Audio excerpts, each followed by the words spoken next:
These pretty octagon shelves were possible with this wood glue. It's the Titebond brand. You just pull up the top. I arranged the wood how I wanted together, so I'm gonna pour in some glue in this crease between the two woods. It is good to put a piece of paper under. For the video I forgot to. And then I just wipe the remaining glue and I kind of put it into the creases. So I continue gluing the next corners.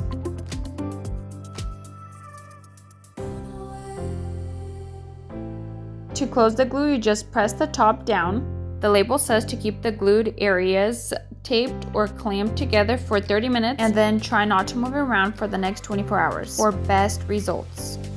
Ta-da! Here is my masterpiece using this Titebond glue. I love how strong it holds and it dries translucent.